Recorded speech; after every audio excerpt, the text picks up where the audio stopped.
할렐루야. 네, 하나님의 은혜가 일주일의 삶 가운데도 풍성하셨을 줄 믿습니다. 오늘도 말씀을 통해서 우리처럼 연약하고 부족한 사람들을 통해서 일하시는, 우리 가운데 역사하시는 그 하나님을 만날 수 있기를 간절히 소원합니다. 오늘 함께 나눌 말씀은 사도행전 23장 11절에서 30절까지의 말씀. 그날 밤에 주께서 바울 곁에 서서 이르시되 담대하라. 내가 예루살렘에서 나의 일을 증언한 것 같이 로마에서도 증언하여야 하리라 하시니라. 날이 새매 유대인들이 당을 지어 맹세하되 바울을 죽이기 전에는 먹지도 아니하고 마시지도 아니하겠다 하고 이같이 동맹한 자가 40여 명이더라. 대제사장들과 장로들에게 가서 말하되 우리가 바울을 죽이기 전에는 아무것도 먹지 않기로 굳게 맹세하였으니 이제 너희는 그의 사실을 더 자세히 물어보려는 척하면서 공회와 함께 천부장에게 청하여 바울을 너희에게로 데리고 내려오게 하라. 우리는 그가 가까이 오기 전에 죽이기로 준비하였노라 하더니 바울의 생질이 그들이 매복하여 있다 함을 듣고 와서 영내에 들어가 바울에게 알린지라. 바울이 한 백부장을 청하여 이르되 이 청년을 천부장에게로 인도하라. 그에게 무슨 할 말이 있다 하니 천부장에게로 데리고 가서 이르되 죄수 바울이 나를 불러 이 청년이 당신께 할 말이 있다 하여 데리고 가기를 청하더이다 하매 천부장이 그의 손을 잡고 물러가서 조용히 묻되 내게 할 말이 무엇이냐. 대답하되 유대인들이 공모하기를 그들이 바울에 대하여 더 자세한 것을 묻기 위함이라 하고 내일 그를 데리고 공회로 내려오기를 당신께 청하자 하였으니 당신은 그들의 청함을 따르지 마옵소서. 그들 중에서 바울을 죽이기 전에는 먹지도 않고 마시지도 않기로 맹세한 자 40여 명이 그를 죽이려고 숨어서 지금 다 준비하고 당신의 허락만 기다리나이다 하니 이에 천부장이 청년을 보내며 경계하되 이 일을 내게 알렸다고 아무에게도 이르지 말라 하고 백부장 둘을 불러 이르되 밤 제3시에 가이사랴까지 갈 보병 200과 기병 70명과 창병 200명을 준비하라 하고 또 바울을 태워 총독 벨릭스에게로 무사히 보내기 위하여 짐승을 준비하라 명하며 또 이 아래와 같이 편지하니 일러스되 글라우디오 루시아는 총독 벨릭스 가깝게 문안하나이다. 이 사람이 유대인들에게 잡혀 죽게 된 것을 내가 로마 사람인 줄 들어 알고 군대를 거느리고 가서 구원하여다가 유대인들이 무슨 일로 그를 고발하는지 알고자 하여 그들의 공회로 데리고 내려갔더니 고발하는 것이 그들의 율법 문제에 관한 것뿐이요 한 가지도 죽이거나 결박할 사유가 없음을 발견하였나이다.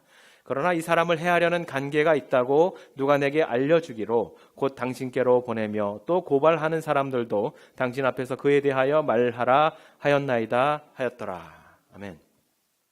오늘 함께 사도행전 23장 11절에서 30절 말씀을 강론하면서 약한 자를 통해서 일하시는 하나님, 약한 자를 통해 일하시는 하나님이라는 말씀으로 주제로 말씀을 나누기를 바랍니다. 성도 여러분, 혹시 젊었을 때 혹은 어렸을 때 이렇게 시작하는 노래를 들어보셨는지 모르겠습니다. 연극이 끝나고 난 뒤 혼자서 객석에 남아 조명이 꺼진 무대를 본 적이 있나요? 노래 들어보셨나요? 이 노래 제목이 연극이 끝나고 난 뒤라는 제목이죠. 이 노래가 이렇게 끝납니다. 정적만이 남아있죠.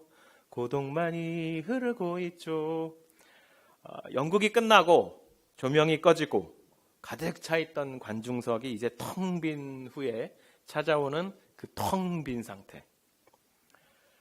무대의 조명도 꺼졌고 관중석이 텅 빈 것, 그냥 그 공간이 텅 빈 것이고 공간이 어두운 것인데 그 텅 빈 상태가 그 연극의 역할을 맡았던 배우에게 그대로 감정이입이 됩니다.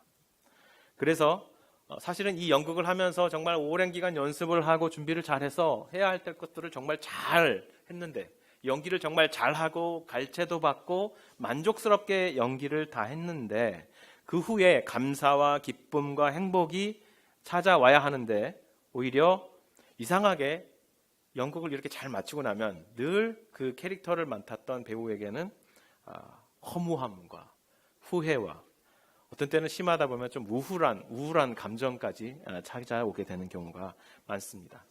그래서 이거를 달래려고 늘 뒤풀이에 가서 진창 막 술을 마시고 그러죠, 사람들이.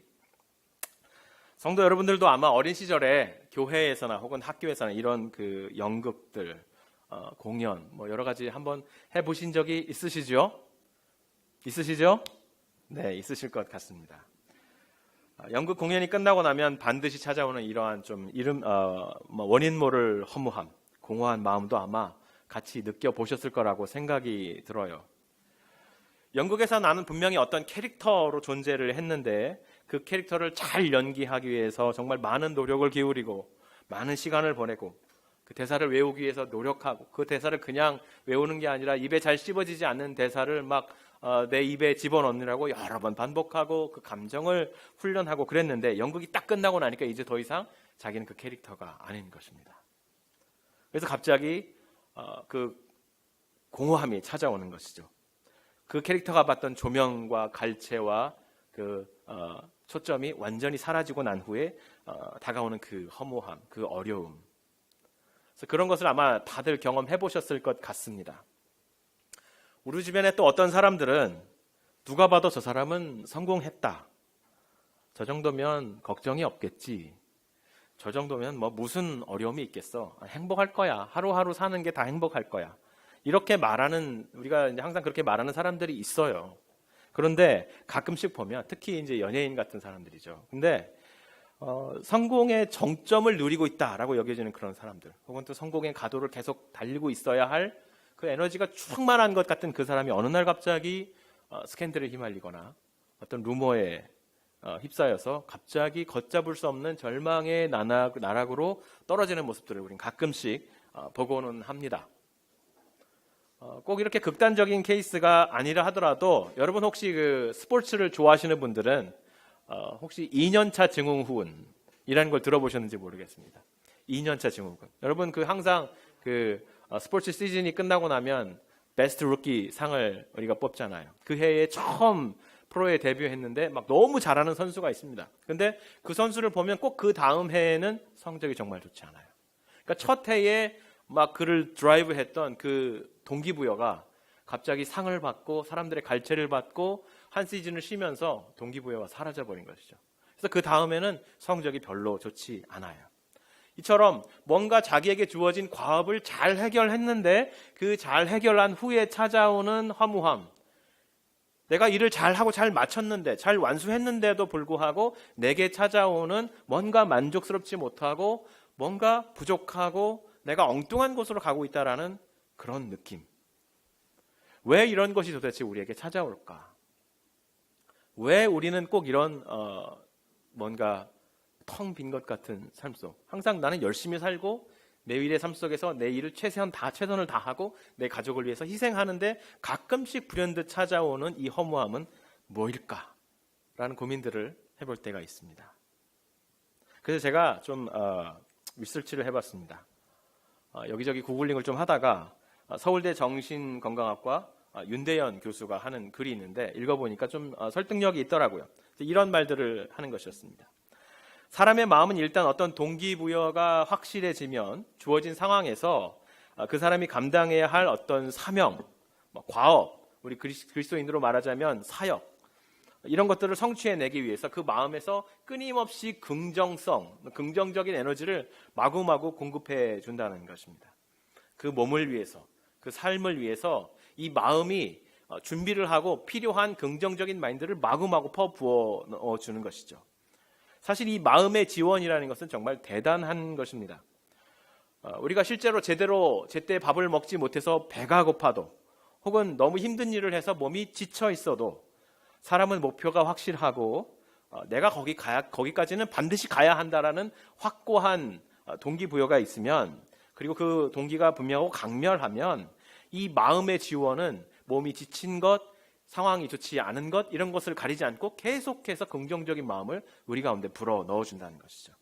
그래서 이 긍정성이라는 것, 긍정적인 에너지라는 것은 역할을 잘 감당하려고 노력하는 사람에게 역경이 찾아왔을 때, 고난이 찾아왔을 때 아주 특별한 기능, 아주 중요한 역할을 해내는 큰 힘이 되고는 하는 것입니다.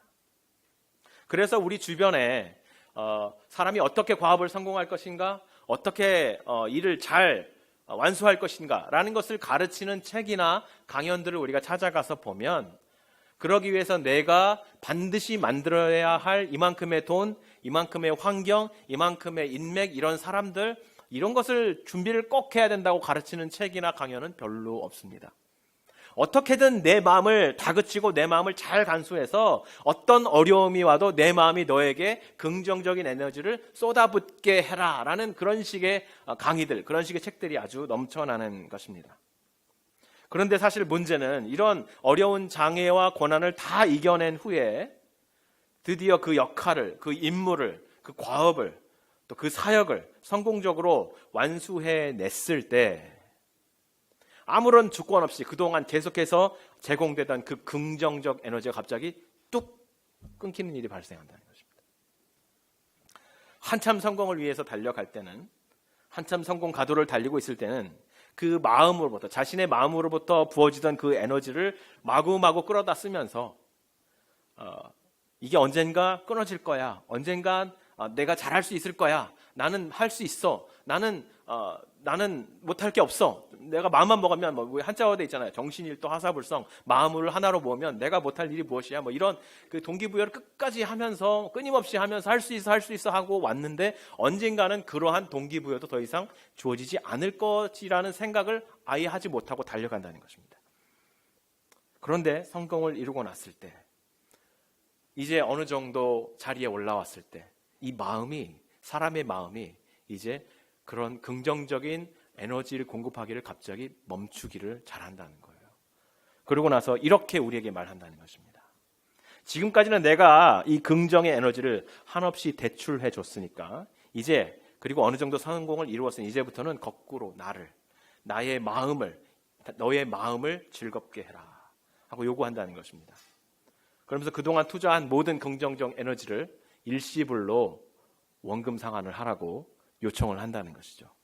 그래서 그 텅 빈 상태, 마음의 금고가 갑자기 채워지지 않고 텅 비어 있는 상태를 채우기 위해서 그 마음에 쾌락이며 돈이며 여러 가지 일상의 즐거움을 뛰어넘는 것들을 제공하려고 하다 보니까 결국은 그 성공의 가도에 올라가 있는 사람이 갑자기 마약을 한다든지, 갑자기 성적인 즐거움에 빠져서 타락한다든지, 갑자기 한결같이 가던 그 사람이 어디선가 윤리적인 커다란 실수를 한다든지 해서 그 나락에서 갑자기 떨어지는 모습을 우리가 가끔씩 보게 된다는 것입니다.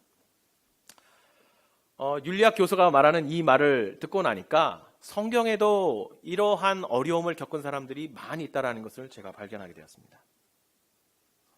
아브라함이 하나님의 부르심을 받고 갈대아 우를 떠날 때 롯과 함께 길을 떠났습니다.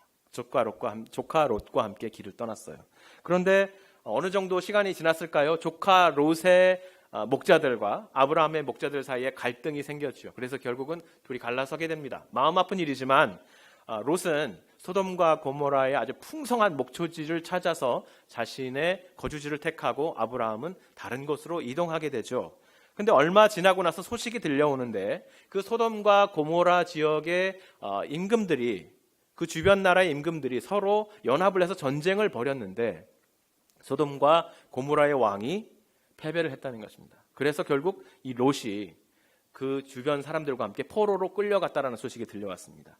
아브라함은 조카 롯을 구하기 위해서 318명의 자신이 집에서 기르던 가복들을 데리고, 사병들을 데리고 급히 밤에 추격해 가서 급습을 해서 자신의 조카 롯을 구해냈습니다. 그런데 그렇게 자신의 조카 롯을 성공적으로 구출해냈고 반드시 해야 할 일을 했고 반드시 하나님께서 주신 그 사랑의 마음으로 조카를 구해냈는데, 구해내고 나니까 그때부터 이제는 두려움이 찾아오는 것입니다. 자신의 가복이라고 해야 겨우 318명인데 그 주변에 연합한 왕들의 군사가 도대체 얼마나 되겠습니까? 언제 이들이 다시 자기를 급습할지 모르는 상황 속에서 두려움에 사로잡혀 있을 때 하나님께서 그에게 나타나서 그를 위로하시며 말씀하셨습니다. 아브라함아, 두려워하지 마라. 나는 내 방패요 너의 지극히 큰 상급이라. 하나님이 보시기에도 아브라함은 그가 목적했던 단기간 안에 이루어야 할 목적을 잘 성취해냈지만 그 후에 찾아오는 두려움으로 인해서 지금 구해주지 않으면 아주 심각한 문제에 빠지게 될 위험에 처해 있었다는 것입니다. 이스라엘 백성들도 그렇습니다. 하나님께서 이스라엘 백성에게, 지금 애굽이라는 곳에서 살아가고 있는 이스라엘 백성에게, 아직 국가를 이루지 못한 야곱의 자손들에게 너희가 출애굽을 해서 하나님의 나라, 하나님의 제사장 나라를 이루게 될 것이다 라고 사명을 주셨습니다. 그리고 그 무시무시한 10가지 재앙과 6월절의 그 재앙을 통해서 장자를 다 심판하시는 그 무서운 재앙을 통해서 애굽 사람들이 그들을 떠밀어내서 결국 출애굽에 성공하게 되었습니다. 더구나 그들이 출애굽한 후에 그들이 앞에서 만났던 도무지 해결할 수 없는 문제, 홍해가 하나님의 능력으로 쩍 갈라지고 그들이 마른 땅을 밟고 지나가는 역사를 그들은 경험했습니다. 이렇게 하나님의 놀라운 역사로 그들 마음속에 주어져 있는 놀라운, 정말 그냥 일상적으로는 도무지 이룰 수 없는 비전을 이루어냈습니다. 출애굽을 드디어 했어요. 그런데 그 바다를 건너서 춤을 추고 노래하고 하나님으로부터 율법을 받고 그러고 나서 얼마 되지 않아서 그들은 애굽의 기억들, 애굽의 맛, 애굽의 냄새, 애굽의 문화, 그것들로 인해서 그들의 마음속에 금단 현상이 생기기 시작했습니다. 그래서 그들 주변에 없는 것을 바라보기 시작했어요. 우리가 고기를 먹을 수 없고, 우리가 마음껏 누리던 것들을 지금 누리지 못하고, 우리가 마음껏 누리던 애굽의 문화, 그 선진 문화를 누리지 못하면서 매일 만나만 먹고 매일 길을 걸어야 하고 매일 목이 말라서 하나님께서 물을 주실 때까지 기다려야 하는 그 삶 속에서 궁핍함과 가난함과 없음, 그 텅 빈 것에 주목하기 시작했다는 것입니다. 그래서 하나님께서 결국 그들에게 메추라기를 주셨어요. 그러나 회개하지 않는 이스라엘 백성은 그 메추라기가 자기의 입에 이빨에 씹히기 전에 하나님의 심판을 받았다고 기록하고 있습니다. 또 한편으로는 회개하는 마음으로 모세에게 나아갔던 70인 장로들에게는 하나님의 성령이 부어져서 그들의 마음을 회복시키는 역사도 그들은 경험했습니다. 이처럼 성경에는 많은 그 과업을 성취한 후에 오히려 실패하게 되는 예시들을 우리에게 많이 보여주고 있어요. 또 하나의 대표적인 예를 들자면 우리는 엘리야를 빼놓을 수가 없습니다. 엘리야는 갈멜산에서 바알과 아세라 선지자들과의 전투를 벌이죠. 흔히들 850대 1이라고 해요. 바알과 아세라 선지자 850명과 하나님을 섬기는 유일한 선지자 엘리야가 갈멜산에서 대결을 합니다. 스스로 대결을 하는 것이 아니라 어떤 신이 우리의 제물에 응답할 것인가, 어떤 신이 우리의 기도를 들을 것인가, 한번 둘이 같이 제사를 드려보자. 바알과 아세라의 선지자들이 그들의 제물을 만들어 놓고 노래를 부르면서 음악을 연주하면서 제사를 드리기 시작합니다. 1시간, 2시간을 지나도 응답이 없습니다. 결국 그들은 자신의 몸을 찢어가면서 자신의 피를 제물에 뿌려가면서까지 제사를 드리지만 아무런 응답이 없습니다. 이제 엘리야의 차례입니다. 엘리야가 제물을 준비하고 제물에 충분한 물을 붓고 도랑을 주변에 파고 그곳에 물을 가득 채웠습니다. 그리고 하나님께 기도했을 때에 하나님의 불이 그 모든 제물과 도랑과 흙까지도 다 태워버렸다고 했습니다. 엘리야의 마음속에 얼마나 그 넘쳐오르는 승리의 기쁨이 있었겠어요. 얼마나 그 영적으로 그가 충전이 됐겠습니까? 그래서 얼마나 대단했냐면 아합 왕이 바알과 아세라의 선지자들이 완전히 죽임을 당하고 패배한 모습을 보면서 마차를 타고 궁으로 돌아가는데 엘리야가 신이 나서 그 마차보다도 빨리 달려가면서 그 마차를 질러서 궁으로 달려갔습니다. 그는 정말 하나님께서 주신 그 승리의 기쁨을 마음껏 누리고 있었는데 웬걸요, 궁에 갔더니 이세벨이 기다리고 있습니다. 이 소식을 들은 이세벨이 아마 회개했겠지. 하나님께로 돌아가자고 이제 말을 하겠지. 그렇게 기대했던 엘리야는 그 이세벨의 말을 듣고 깜짝 놀랐어요. 내가 오늘 너를 죽이지 않으면 나의 신들로부터 저주를 받을 것이다. 말을 하면서 엘리야를 죽이고자 덤비는 이세벨 앞에서 아니 하나님의 이러한 능력과 하나님의 이러한 응답을 보고도 회개하지 않는 백성이 있다는 것을 보고 그는 그만 절망해 버렸습니다. 그리고 먼 길을 떠나서 도망을 가버렸어요. 이제 그를 하나님께서는 천사와 까마귀를 통해서 회복시켜 주시지요. 이처럼 성경에 보면 하나님께서 주신 사명을 잘 완수했음에도 불구하고 바로 이어서 찾아오는 허무함, 바로 이어서 찾아오는 자신의 연약함을 발견하는 데서 무너져 내리는 사람들의 모습을 잘 보여주고 있습니다. 우리가 지금까지 계속해서 읽어오고 있는 바울의 이야기도 다르지 않아요. 여러 가지 사건들을 우리가 얘기할 수 있겠지만 특히 우리가 사도행전 16장을 보면 바울이 바나바와 심한 다툼을 합니다. 1차 여행을 다녀와서 2차 여행을 갈 때 마가를 데리고 갈 것인가 말 것인가를 두고 서로 의견을 개진하다가 그만 바나바와 심각한 다툼을 하고 말았습니다. 바나바는 바울에게 정말 중요한 사람이에요.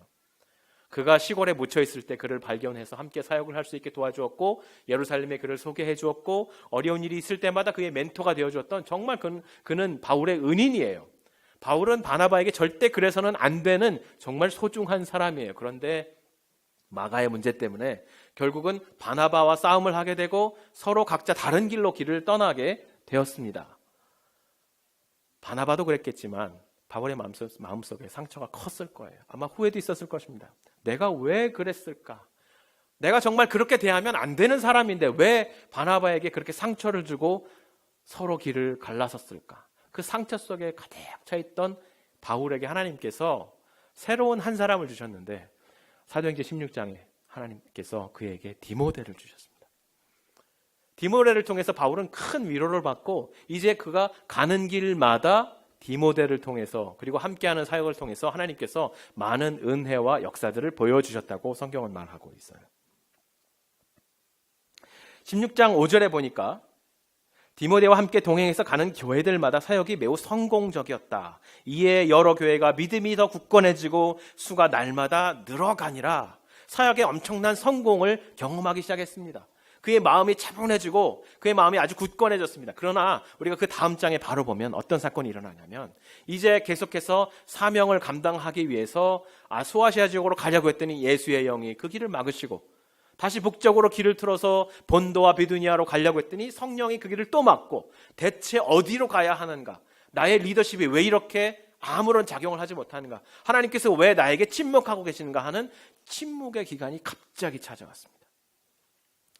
이처럼 한 번의 성공, 또 한 번의 실패, 한 번의 사역의 성공, 성령의 역사, 그 이후에 바로 찾아오는 박해, 이런 것의 반복적인 모습 속에서 바울은 아마 어떤 성령의 역사하시는 비결에 대한 아주 깊은 깨달음을 얻지 않았을까라는 생각을 하게 됩니다. 오늘 말씀을 읽다 보면, 오늘 본문을 읽다 보면 그 바울의 깨달은 모습을 우리가 발견할 수 있습니다. 바울은 앞서 여러 차례 말했던 것처럼 소아시아의 교회의 성도들이 굳고 말리는 것을 만류하고 예루살렘에 올라와 있어요. 당신 올라가면 죽습니다. 우리가 환상을 보는데 가는 곳마다 두들겨 맞고, 가는 곳마다 갇히고, 가는 곳마다 모욕을 당하는데 우리가 똑같은 환상을 계속 보고 있습니다. 가지 마십시오. 예루살렘에 가지 마십시오. 그런데 그것을 만류하고 예루살렘에 올라와 있어요. 성령께서 나를 지금 밀어붙이시기 때문에 나는 가지 않을 수 없습니다. 그러고 지금 올라와 있습니다. 자, 그러면서 그는 이 유대인들, 자기를 향해서 돌을 던지려고 하는 유대인들을 향해서 끝까지 그들과 소통하려고 그들의 말로, 그들의 문화로 그들을 설득하는 것이었습니다. 계속해서 아마 그럴 것 같은 에너지가 넘쳐나는 바울이에요. 방금 전에도 그들에게 두들겨 맞아서 얼굴이 만신창이가 됐는데 또 그들 앞에 서서 아람어로 그들에게 소통하는 바울입니다. 이것만 보면 바울이 앞으로 계속 그렇게 할 것 같습니다. 그런데 신기해요. 바울이 어느 시점에서 그의 사역을 딱 멈추는 모습을 우리는 바라보고 있습니다. 어떤 직관적인 깨달음이 있었을까요? 바울의 말을 듣던 유대인들이 갑자기 또 다시 그를 공격하려고 했을 때 바울은 이제 더 이상 그들을 설득하려고 하지 않고 자리를 털고 일어나서 안토니아 포트레스로 군대와 함께 들어가 버립니다. 그리고 그때부터는 이제 더 이상 유대인들과 함께 사역을 하려 하지 않고 자신이 로마의 시민권자라는 것을 그제서야 밝히면서 로마의 법의 보호를 받고 이제 다음 사역에 걸음을 걸으려고 준비를 하게 됩니다. 그 밤에 하나님께서 바울에게 나타나셔서 이제 내가 예루살렘에서 증거했던 것처럼 로마에서도 증거해야 할 것이다 라는 것을 말씀해 주고 있습니다. 담대하라. 내가 예루살렘에서 나의 일을 증언한 것 같이 로마에서도 증언하여야 하리라. 이제 너의 예루살렘 사역은 마무리되었다. 더 이상 이곳에서의 어떤 변화와 결실에 연연하지 말고 이제 내가 하는 그 나의 손의 사역에 너의 모든 것을 맡겨라 라는 하나님의 말씀을 주신 것이죠. 이 시점을 기준으로 바울은 더 이상 예루살렘에서 모험을 하지 않습니다. 더 이상 무모하게 유대인을 향해서 돌진하지 않아요. 오히려 자신의 로마 시민권을 활용해서 로마의 가이사에게 항소를 하면서 나는 로마로 가서 로마 법정에 서겠다라고 말을 하고 있는 것이죠. 그런데 여러분, 이 상황들을 보면 바울은 여전히 두려웠을 것입니다. 바울에게 가해지던 그 위협, 자신이 예전에 스데반을 죽일 때 그랬던 것처럼 모든 계획들을 완벽하게 짜서 스데반을 죽이려는 계획을 하나하나 차근차근 결국 그에게 돌을 들어 죽였던 것처럼 저들도 나에게 그렇게 하지 않을까라는 두려움을 가지고 있었을 것입니다. 그리고 실제로 오늘 말씀은 유대인들이 그러한 플랫을, 그러한 음모를 짜고 있는 것을 말해주고 있어요. 그리고 그것을 알아챈 바울의 조카가 어떻게 알아챘는지 알 수 없지만 와서 바울에게 그 음모를 전해준 것입니다. 그런데 이 이야기를 전해들은 바울의 모습을 보면 바울이 생각보다 상당히 차분하다라는 것을 깨달을 수 있습니다. 그는 직접 천부장을 불러서 내가 이런 문제에 처했습니다. 당장 나를 구해 주십시오. 당장 내 문제를 해결해 주십시오. 라고 말하는 것이 아니라 오히려 자기 조카를 천부장에게 보내서 자, 네가 얘기를 하고 네가 천부장에게 얘기를 한 후에 그가 어떻게 조치하라고 말한 대로 그대로 따라라 라고 말하고 있어요. 지금 바울은 자기가 어떻게 될 것인가에 대한 두려움이 있지만 그 두려움 안에서도 하나님께서 이제 나의 사역을 하나님께 완전히 넘겨드렸기 때문에 하나님께서 어떻게 일을 하시는가를 바라보며 하나님에게 주목하는 시간이었다는 것을 우리가 알 수 있습니다. 더구나 이제 앞으로 하나님의 사역이 예루살렘에서 어떻게 이루어질까라고 생각을 하고 있는 와중에 조카가 와서 전해준 그 말을 통해서 와, 이 사람들이 정말 나를 죽이려고 음모를 짜고 있구나.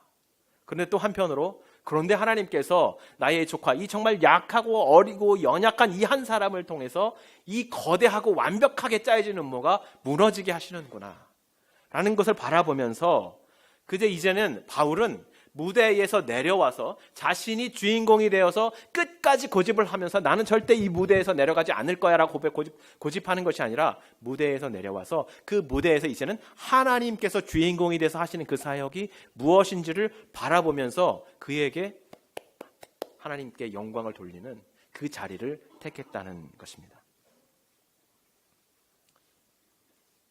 사람이 사역을 하다 보면, 어떤 일을 하다 보면 자기도 모르는 사이에 내가 이 이야기의 주인공이 되어야지 하는 집착에 빠지게 됩니다. 그 집착에 빠지게 되면 그 집착 속으로 깊이 들어가면 들어갈수록 그 사역이 마무리됐을 때 그것이 성공적으로 끝났다 할지라도 그 이후에 찾아오는 그 공허와 두려움과 허무함이 아주 커지게 되는 것이죠. 아마 바울은 많은 사역 중에 그런 경험을 많이 했던 것 같습니다. 그래서 그런지 지금 바울은 중요한 모멘텀에서 이제 나의 예루살렘의 사역은 마무리되었다라고 생각이 들었을 때 그는 그 자리에서 멈추고 뒤로 스텝백 한 다음에 마치 스테이지 위에서 자신의 역할을 계속 고집하는 것이 아니라 관중의 자리로 돌아가서 이제는 그 무대 위에서 하나님이 하시는 일이 무엇인지를 바라보는 시간을 지금 가지고 있다는 것입니다. 하나님께서 이 사역을 어떻게 뜻밖의 방법으로 이루어 가시는가? 사람의 주도 면밀하고 완벽한 음모를 하나님께서 정말 약한 한 사람을 통해서 어떻게 무너뜨리시는가? 우리가 흔히 신의 한 수라고 말을 하죠. 그죠? 많은 사람의 철저한 그 계획. 정말 자신을 스스로를 저주하면서 유대인들이 우리가 바울을 죽이지 못하면 먹지도 않고 아무것도 하지 않겠다. 자지도 않고 아무것도 하지 않겠다. 나의 즐거움을 다 끊고 무슨 얘기냐면 내가 나를 저주하겠다라는 것입니다. 내가 지금 맹세했습니다. 이 사람을 죽이기로 맹세했고 만약에 우리가 그렇게 하지 못하면 이 맹세의 값은 죽음으로 치르겠습니다. 라고 말하는 거예요. 더구나 유대인들의 가장 높은 관리인 대제사장들과 그들의 허락까지도 얻었습니다. 이거 예전에 바울이 하던 것과 똑같아요.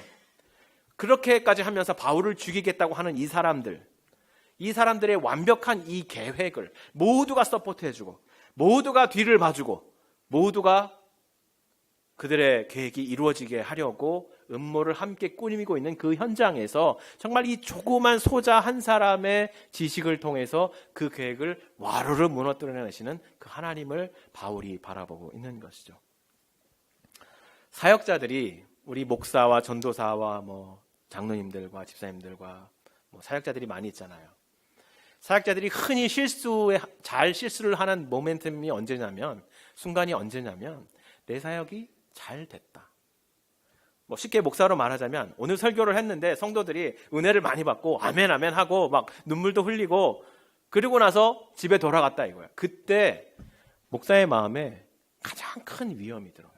왜 그러냐면 이거 내가 한 거야. 내가 주인공이었지.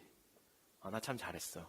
이런 생각이 들어올 때 정말 큰 문제가 생기기 쉬워요. 사람이 정말 연약하고 부족하고 죄인임에도 불구하고 하나님께서 공동체를 너무 사랑하시기 때문에, 하나님께서 그 교회를 너무 기뻐하시기 때문에 이렇게 부족한 사람을 통해서 역사하시고 하나님의 말씀 한 줄을 성도의 마음에 꽂으시고 서로가 나누게 하시고 역사하시는 것인데, 그것을 알지 못하고 그는 마치 자신의 강점, 자신의 달란트, 자신의 잘남을 통해서 하나님이 사역하는 것처럼 오해를 하기 쉽다는 것입니다. 그래서 어떤 목사님이 예전에 쓴 책 중에 강점으로 사역하라라는 말이 있었어요. 그 책이 있었습니다. 사람들이 그게 맞는 말이야. 맞아. 어떻게든 사람의 강점을 이끌어내서 이 사람의 잘하는 것, 저 사람의 잘하는 것, 저 사람의 장점을 다 끌어내서 최대한의 효과를 얻어내야지 라고 생각을 하기가 쉽다는 것입니다. 그러나 바울이 그랬다는 것처럼 딱 하나님께서 이제 됐어. 너는 내가 맡겨준 사역을 이제 다 감당했어. 이제 그 자리에서 멈춰라고 말했을 때 멈추어 서서 뒤로 물러나서 관객석에 앉아보면 그때서야 비로소 나는 정말 약한 소자였구나라는 것을 깨닫게 됩니다. 바울이 바라보지 않습니까?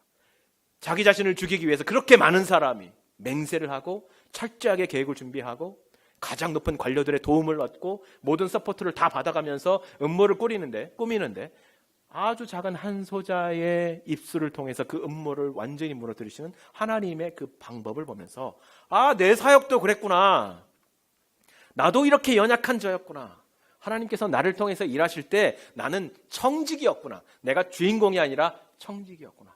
하나님, 당신이 모든 것을 이루셨습니다. 라고 박수를 쳐드리는 그 자리에 서게 하신다는 것입니다. 그래서 성도 여러분, 우리의 삶 속에서 하루에 한 번, 적어도 일주일에 몇 번은 우리가 시간을 보내다가 멈추어 서서 뒤로 물러나서 여러분이 스테이지 위의 주인공이라고 생각하기 쉬운 그 자리에서 관객의 자리에 앉아서 하나님이 내 생에 어떤 일을 지금 하고 계시는가를 바라볼 필요가 있어요. 그 순간에 비로소 하나님이 강함으로 사역하시는 게 아니라 약한 자들을 통해서 약함으로 사역하고 계셨구나라는 것을 바라볼 수 있게 됩니다. 오늘 바울은 그렇게 하고 있어요. 바울이 하나님의 사역을 주목하면서 자신의 사역을 하나님께 맡겨드리면서 멈추어 서서 하나님을 바라보는 그 태도를 우리가 두 가지를 바라볼 수 있는데, 하나는 자신이 살아갈 처지에 놓여 있는 그 상황 속에서 하나님께 주신 많은 귀한 혜택들을 감사하며 누린다는 것입니다.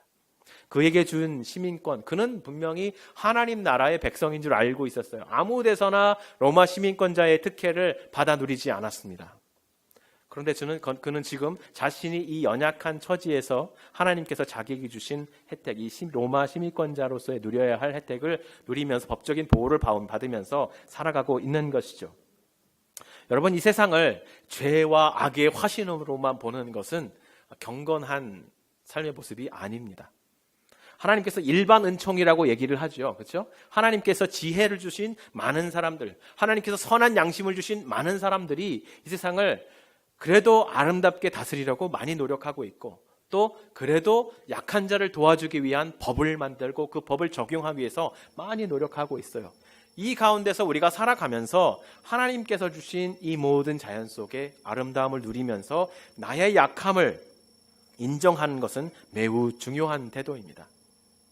여러분, 이 상황 속에서 여러분의 약함을 인정하기 시작할 때 무엇이 보이냐면, 나의 약함을 인정하고 이 사회가 나에게 주는 이 안전한 장소에서 그 안전함을 주는 것을 감사하고 가만히 잠잠히 바라볼 때에 무엇이 보이냐면 나의 약함과 내 이웃의 약함이 함께 보이기 시작합니다. 지난주 수요일 날 저희 집에 좀 문제가 생겼어요. 저희 집 아이들이 그 스쿨버스를 타고 내리다가 좀 친구들하고 싸움을 해가지고 티격태격 했는데 상원이가 덩치가 크잖아요. 그러니까 좀 작은 애를 일방적으로 좀 두들겨 팼습니다. 그래가지고 문제가 좀 됐어요. 근데 그 맞은 아이의 어머니가 얼마나 마음이 상했겠어요. 그래서 와서 저희 집에 와가지고 막 그 화를 내면서 경찰에 신고할 테니까 알아서 하라. 그리고 가서 경찰에 신고를 해버렸어요. 그래서 가서 어떻게든 대화로 좀 풀어보려고 하는데 이 엄마가 마음이 너무 많이 상한 거예요. 그래서 경찰이 왔어요. 뭐 경찰이 뭐라고 하겠어요. 아이들끼리 싸운 걸 가지고 화해해라. 사과를 해라. 사과를 했죠. 당연히 사과를 해야 할 위치에 있고 잘못했습니다. 우리 아이가 misbehavior 했습니다. 제가 책임이 있고 용서해 주시기 바랍니다. 잘 끝났어요. 그래서 사과를 억셉트하고 잘 끝났어요.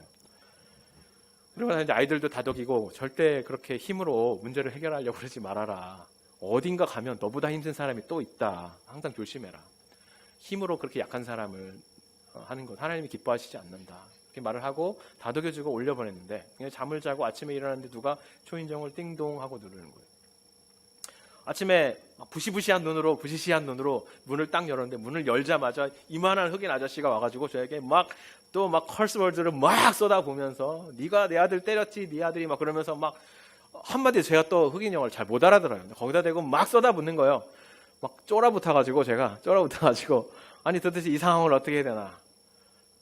근데 하나님께 참 감사한 것은 그 순간에 제 마음속에 거부감이 일어나는 동시에 아니 얼마나 아이 때문에 마음의 상처가 크고 얼마나 작은 아이가 큰 아이에게 두들겨 맞은 것에 대한 마음의 아픔이 컸으면 이렇게 아침에 바쁜 시간에 일하러 가면서 내가 진짜 도저히 못 참겠다. 내가 아버지가 가서 뭔가 으름장을 놔야 내 아이를 다시는 안 건들겠지라는 생각을 했을까라는 생각이 들면서 하나님께서 와, 저분들도 약한 사람이구나. 그런 생각을 들게 해주시는 거예요.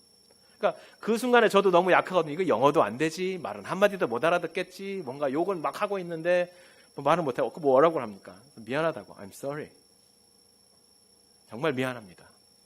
그리고 이제 떠나가는 그 사람을 향해서 Have a good day. 당연히 그 Have a good day라는 말에 좋은 말이 안 돌아오죠. 마지막까지 그냥 쏟아붓고 갔는데 가만히 생각하는데 그런 생각이 들었어요. 우리 그리스도인들이 좀 잠잠하고 이 사회 속에서 이 사회 울타리 안에서 살아가다 보면 나만 약하고 나만 부족하고 나만 보호를 받아야 되는 것이 아니라 나와 함께 살아가는 사람들도 역시 약하고 보호를 받아야 되고 그 보호를 위해서 내가 그를 위해서 도움을 줘야 된다라는 생각에까지 이르러야 한다는 것을 깨닫게 되었습니다. 그러면서 참 내가 어떻게 하면 그 사람에게 더 정말 안정감을 줄 수 있을까? 당장은 안 되겠죠. 관계가 당장은 회복되기 어렵겠지요. 그러나 장기적으로 봤을 때 참 그 연약한 마음을 하나님께서 위로해 주시면 좋겠다라는 생각이 들었습니다. 함께 약한 자들을 보게 해 주시는 것이죠. 자, 그러면서도 바울은 이렇게 물러서 있으면서 그 사회의 보호장치 안에서 그것을 누리면서 동시에 또 하나님의 초자연적인 사역을 통해서 자신을 보호하시는 그 역사를 체험하고 있습니다. 그러므로 우리 그리스도인들은 몸이 아프면 의사에게 가서 약을 지어서 진단을 받고 약을 지어서 먹고 이 사회 안에서 하나님께서 사랑하게 하신 아름다운 것들, 귀한 것들을 누리며 살아갈 충분한 권리도 있고 또 그렇게 하면서 오히려 우리보다 약한 자를 돌아볼 수 있는 여유를 가져야 하고 또 그 가운데서 우리를 초자연적으로 돌보시고 하나님의 나라로 이끄시면서 오직 그리스도인에게만 주신 하나님 안에서 누릴 자유와 은혜를 누리며 살아가야 하는 것입니다. 모든 좋은 것이 하나님께로부터 오고 있습니다. 예전에 드라마를 보다 보니까 예전에 본 드라마인데 이런 얘기를 하더라고요. 장사는 돈을 버는 게 아니라 사람을 얻는 것이다. 한동안 친구들끼리 그런 얘기를 했습니다. 이게 어디서 온 말이냐? 맞고 좋은 말 같은데 과연 이게 맞는 말이냐? 하나님의 진리에 맞는 말이냐? 성경적인 얘기냐? 뭐 그런 얘기들을 많이 했는데 상도라는 드라마에서 나왔어요. 근데 한 가지 생각이 들었어요. 뭐 세상 어디에서 나오든 정말 좋은 것이라면 이거 다 하나님께로부터 온 것이다. 우리가 그렇게 생각해 볼 수 있습니다. 여러분, 아름다운 공원, 아름다운 영화 한 편, 멋진 음악 한 편, 여러분의 마음을 위로해주고 잔잔해진 마음을 통해서 나처럼 약한 사람을 돌아보게 해주는 그러한 귀한 것들 다 하나님께서 주신 선물입니다. 그런 것들을 누리면서 사회 속에서 아름답게 살아가시기를 권면합니다. 그러나 또한 하나님께서 역사하시는 기대 밖의 놀라운 역사를 우리가 늘 예배와 하나님과의 교제 가운데 누리며 살아가시기를 소원합니다. 하루 중에 1시간, 단 몇 분, 일주일에 몇 차례 나의 삶만을 고집하지 말고 멈추어 서서 뒤로 물러나서 내가 아닌 하나님이 사역을 어떻게 하고 계신가, 내 삶 속에 하나님이 나를 어떻게 이끌어 오고 가고 계신가, 어디로 이끌어 가실까, 기대와 감사의 마음을 가지고 그분을 주인공으로 인정해드리고 그분께 박수를, 갈채를 보내드리는 그 귀한 시간을 잃지 않는 우리 성도님들이 되시기를 간절히 축원합니다.